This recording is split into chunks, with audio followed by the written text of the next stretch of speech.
And guys, meron tayo ditong fresh na dugo. Ayan, at tayo ay magdidinuguan. Ito, may nakaready na tayo dito na sibuyas, bawang. Lalagyan ko ng luya guys, parang hindi siya maanong yung lansa. Ayan, at ito yung ating karne. Ayan, pinili ko guys yung mga mataba. Ayan, sarap siya sa dinuguan yung may taba-taba. Ayan, i-adobo natin yan guys, ng mga laman. And guys, dito tayo magigisa ng ating bawang, sibuyas at luya. Ayan, yung una yung sibuyas.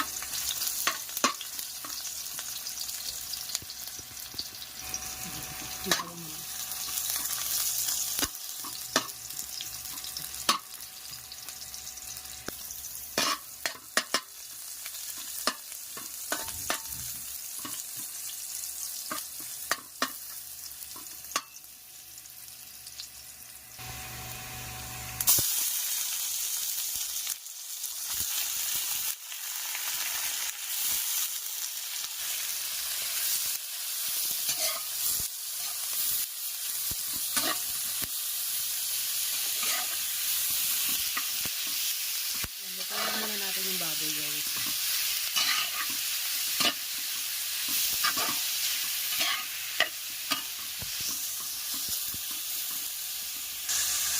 Ayun nga, at nagisa na nga yung ating baboy dito. Lalagyan ko siya ng konting tubig. Ayan, para maluto pa siya.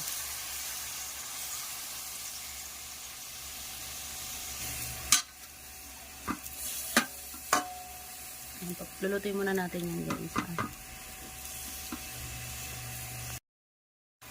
Ayan guys, maglagay na tayo ng asin dito.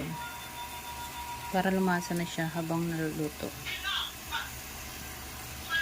Ayan, lagyan na rin siya ng bechin. At yung ating paminta.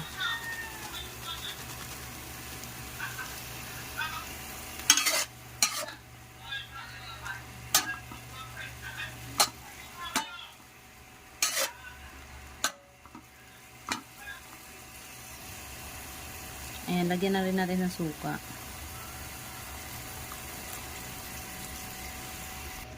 Ayan, yung dugo nga pala natin dito guys. Lalagyan natin to ng suka. Ayan, para naman hindi siya para yung parang malapot siya.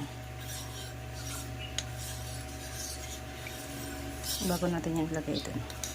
Tutoy lang muna na yung karne natin guys. Ayan, first time ko nga pala gumawa nito guys. Dinuguan. First time in my life. Ayan, kaya titingnan natin ano magiging resulta niyan.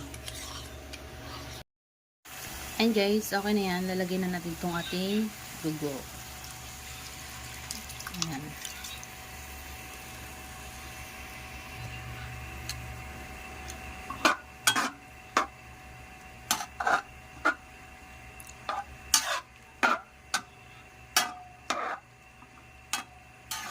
Sana maganda yung kalabasan nito guys. Ayan, dahil nga first time natin magluto nito.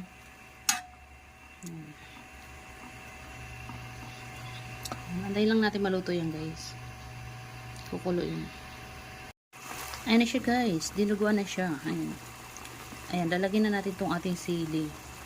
Ayan, wala tayong siling panigang kaya yung pula yung ating meron dito. Ayan, pwede na yan guys. Antayin na lang natin maluto. Mawala pa yung mga parang malalansa-lansa niya.